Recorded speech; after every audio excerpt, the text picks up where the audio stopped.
ವೀಕ್ಷಕರೇ, ಮುಂದಿನ ರಾಶಿ ಕೊನೆಯ ರಾಶಿ ಮೀನ ರಾಶಿಗೆ ಒಂದು ಗುರು ಬದಲಾವಣೆಗೆ ಯಾವ ರೀತಿ ಇದೆ ಅಂತ ಅನ್ನೋದ್ರ ಬಗ್ಗೆ ತಿಳ್ಕೊಳ್ಳೋಣ. ಮೇಡಮ್, ಮುಂದಿನ ರಾಶಿ ಮೀನ ರಾಶಿಗೆ ಈ ಗುರು ಬದಲಾವಣೆಯಿಂದ ಯಾವ ರೀತಿ ಅನುಕೂಲ ಆಗುತ್ತೆ ಅನ್ನೋದ್ರ ಬಗ್ಗೆ ತಿಳಿಸ್ಕೊಳ್ಳಿ. ನಮಸ್ಕಾರ ವೀಕ್ಷಕರೇ, ರಿಲ್ಯಾಕ್ಸ್ ಸ್ಟುಡಿಯೋ ವೀಕ್ಷಕರಿಗೆ ನನ್ನ ನಮಸ್ಕಾರಗಳು. ಬನ್ನಿ, ಗುರು ಬದಲಾಗ್ತಾ ಇದ್ದಾನೆ. ಗುರುವಿನ ಬದಲಾವಣೆ ಪ್ರಾಮುಖ್ಯತೆನ ತುಂಬಾ ತಂದ್ಕೊಡುತ್ತೆ. ಯಾಕೆಂತಂದ್ರೆ ಮೀನರಾಶಾಧಿಪತಿನೇ ಗುರು. ರಾಶಾಧಿಪತಿ ಗುರುನೇ ನಿಮಗೆ ಬದಲಾಗ್ತಾ ಇದ್ದಾನೆ ಅಂದಾಗ ಆ ಬದಲಾವಣೆಯ ಯೋಗ ಮೀನರಾಶಿಯವರಿಗೆ ಸಾಕಷ್ಟು ರಿಸಲ್ಟ್ ನ ಕೊಡ್ಲೇಬೇಕು. ಯಾಕೆಂದ್ರೆ ಮೀನರಾಶಿ ಗುರು ಅಧಿಪತಿ ಹಾಗೆ ಲಾಭಾಧಿಪತಿಯಾದಂತಹ ಏಕದಶ ಸ್ಥಾನ ಅಂತ ಏನ್ ಕರಿತೀವಿ, ಅಲ್ಲಿ ಮೀನರಾಶಿಯವರಿಗೆ 11ನೇ ಮನೆಯಾದಂತಹ ಶನಿ ಇದ್ರೂ ಕೂಡ ದಶಮ ಸ್ಥಾನಾಧಿಪತಿ ಗುರು ಅವನೇ ಆಗಿರ್ತಾನೆ. 10ನೇ ಮನೆ ಉದ್ಯೋಗವನ್ನ ಕೊಡುವಂತನು ಮೀನರಾಶಿಗೆ. ಸೊ ಲಾಭಾಧಿಪತಿ ಶನಿ ಕೊಡೋನು ರಾಶಿಯಲ್ಲಿದ್ದಾನೆ. ಆಲ್ರೆಡಿ 7.5 ಶುರು ಆಗಿದೆ ಮೀನರಾಶಿಯವರಿಗೆ. ನೋಡಿ, 7.5 ಶುರು ಆಗಿದ್ದ ದಿನಗಳಿಂದನೂ ಕೂಡ ಮೀನರಾಶಿಯವರು ಸಾಕಷ್ಟು ನೋವುಗಳನ್ನ ನೋಡ್ತಾ ಇದ್ದಾರೆ.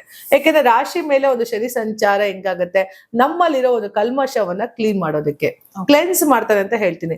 ಶನಿ ಯಾವಾಗ್ಲೂ ನಮ್ ಕೆಟ್ಟದನ್ನ ತೆಗಿಯಕ್ಕೆ ಬರೋದು. ಆ ಶನಿ ಪರಮಾತ್ಮ ಒಬ್ಬ ಇರ್ಲಿಲ್ಲ ಅಂದ್ರೆ ಇನ್ನಷ್ಟು ಜನ ಸಾಕಷ್ಟು ಪಾಪ ಕರ್ಮಗಳನ್ನ ಮಾಡ್ತಾ ಇದ್ರು ಏನೋ ಗೊತ್ತಿಲ್ಲ.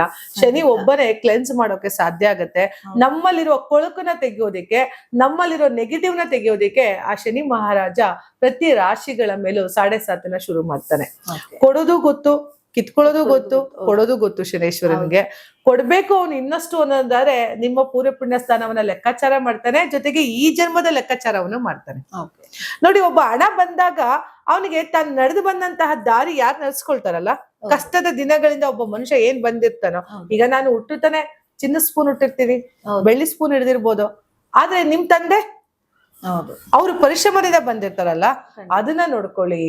ಯಾವಾಗ ನನ್ನ ತಂದೆ ತಾಯಿ, ನನ್ನ ಅಪ್ಪ ಅಮ್ಮ, ಜೊತೆಗೆ ತಾತ ಅಜ್ಜಿ ಇವರೆಲ್ಲವೂ ಪರಿಶ್ರಮದಿಂದ ಬಂದಿರುವಂತಹ ಹಣವನ್ನ ಒಬ್ಬ ವ್ಯಕ್ತಿ ಕಾಪಾಡ್ತಾನೋ, ಪರಿಶ್ರಮದ ಒಂದು ಬೆಲೆ ಅವನಿಗೆ ಎಲ್ಲಿ ಗೊತ್ತಿರುತ್ತೋ ಅವನು ಖಂಡಿತ ಏಳಿಗೆನ ಆಗ್ತಾನೆ.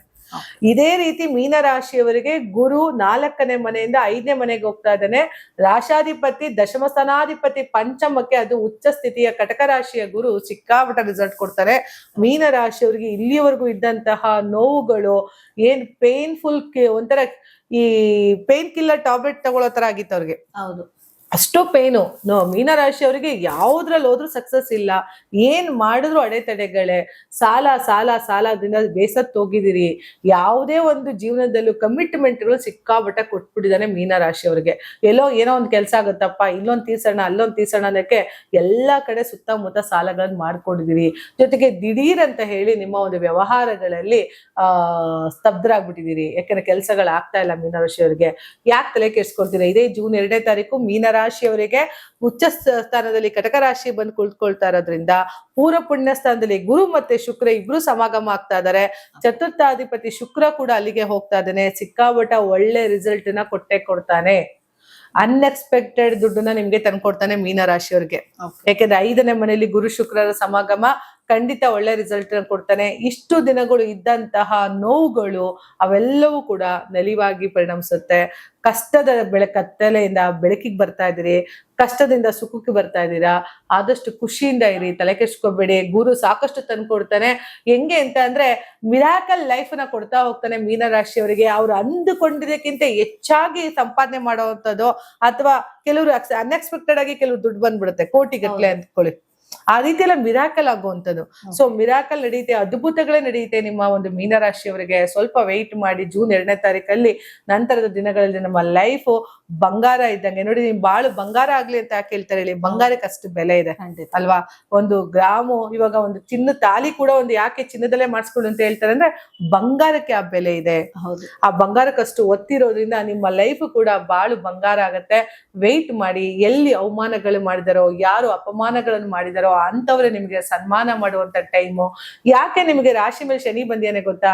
ನಿಮ್ಮವ್ರು ಯಾರಲ್ಲ, ನಿನ್ ಕೆಟ್ಟವ್ರು ಯಾರು? ನಿನ್ ಸ್ವಂತ ಅಪ್ಪ ಅಮ್ಮನೇ ನಿನಗೆ ಕೆಟ್ಟವರಾಗಿರ್ಬೋದು, ಸ್ವಂತ ತಾಯಿ ನಿಮಗೆ ಕೆಟ್ಟವರಾಗಿರ್ಬೋದು, ಒಡ ಹುಟ್ಟದವರಾಗಿರ್ಬೋದು, ಅಥವಾ ಅಕ್ಕ ತಮ್ಮ ಅಣ್ಣ ತಂಗಿ ಅಕ್ಕನ ಮಕ್ಕಳು, ಈ ರೀತಿ ಎಲ್ರು ಕೂಡ ನಿಮಗೆ ಶತ್ರುಗಳಾಗಿರ್ಬೋದು. ಸುತ್ತಮುತ್ತ ನಿಮಗೆ ಶತ್ರುಗಳು ಕಾಯ್ಕೊಂಡು ಕೂತಿದ್ರು. ಇಲ್ಲಿವರೆಗೂ ಮೀನರಾಶಿಯವರಿಗೆ ಅಡೆತಡೆಗಳಾಗಿದೆ. ಜಾಸ್ತಿ ಆಗಿತ್ತು. ಇನ್ನು ಮುಂದೆ ಗುರುವಿನ ಬದಲಾವಣೆಯಿಂದ ಸಾಕಷ್ಟು ಮೀನರಾಶಿಯವರು ಉನ್ನತ ಹೇಳಿಕೆನ ನೋಡ್ತಾ ಹೋಗ್ತಾರೆ, ಸಾಕಷ್ಟು ಪ್ರಾಫಿಟ್ ಅನ್ನು ಕೂಡ ಮಾಡ್ತಾ ಹೋಗ್ತಾರೆ. ಪೂರ್ವ ಪುಣ್ಯ ಸ್ಥಾನದಲ್ಲಿ ಪಂಚಮ ಸ್ಥಾನದಲ್ಲಿ ಗುರು ಕುಳಿತಿದ್ದಾನೆ ಅಂತಂದ್ರೆ ಸಕಲ ದೋಷಗಳನ್ನು ನಿವಾರಣೆ ಮಾಡ್ತಾನೆ. ಇಷ್ಟು ಪಟ್ಟಂತಹ ಕಷ್ಟ ಕಾರ್ಪಣ್ಯಗಳೆಲ್ಲ ಕರಗಿ ಸುಖ ಜೀವನವನ್ನ ನೋಡುವಂತಹ ಟೈಮ್ ಬಂದಿರೋದ್ರಿಂದ ಮೀನ ರಾಶಿಯವರಿಗೆ ಅಲ್ಟಿಮೇಟ್ ಆದಷ್ಟು ಹೋಗಿ ಆಲಂಗುಡಿ ಗುರುನ ದರ್ಶನ ಮಾಡುವಂಥದ್ದು, ಮಂತ್ರಾಲಯ ರಾಘವೇಂದ್ರ ಸ್ವಾಮಿಗಳನ್ನ ದರ್ಶನ ಮಾಡೋದು, ಶ್ರೀಧರ್ ಸ್ವಾಮಿಗಳನ್ನ ದರ್ಶನ ಮಾಡುವಂಥದ್ದು, ದತ್ತಾತ್ರೇಯ ಸ್ವಾಮಿಗಳನ್ನ ದರ್ಶನ ಮಾಡ್ಕೊಂಡು ಬನ್ನಿ. ಯಾವುದೋ ಒಂದು ಗುರುವಿನ ದರ್ಶನ ಮಾಡ್ತಾ ಬನ್ನಿ, ನಿಮ್ಮ ರಿಸಲ್ಟ್ ಸಿಕ್ಕಾಪಟ್ಟೆ ಉತ್ತಮ ಫಲಿತಾಂಶವನ್ನು ನೋಡ್ತಾ ಹೋಗ್ಬೋದು. ಸಾಕಷ್ಟು ಮೀನರಾಶಿಯವರಿಗೆ ಅಷ್ಟೈಶ್ವರ್ಯಗಳ ಕೊಟ್ಟು ಆರೋಗ್ಯವನ್ನು ಕೂಡ ಸುಧಾರಿಸಿ ಸಕಲ ಸೌಭಾಗ್ಯವನ್ನು ಕೊಟ್ಟು ಕಾಪಾಡಲಿ ಅಂತ ಹೇಳ್ತಾ ನನ್ನ ಮಾತನ್ನ ಮುಗಿಸ್ತಾ ಇದ್ದೀನಿ. ಧನ್ಯವಾದಗಳು. ನೋಡಿದ್ರಲ್ಲ ವೀಕ್ಷಕರೇ, ದ್ವಾದಶ ರಾಶಿಗಳಿಗೆ ಈ ಒಂದು ಗುರು ಬದಲಾವಣೆಯಿಂದ ಯಾವ ರೀತಿ ಒಳಿತಾಗುತ್ತೆ ಅಂತ. ಮೇಡಮ್, ಇಷ್ಟೊತ್ತು ನಿಮ್ಮ ಒಂದು ಅಮೂಲ್ಯವಾದ ಸಮಯ ಕೊಟ್ಟಿದ್ದಕ್ಕೆ ಧನ್ಯವಾದ.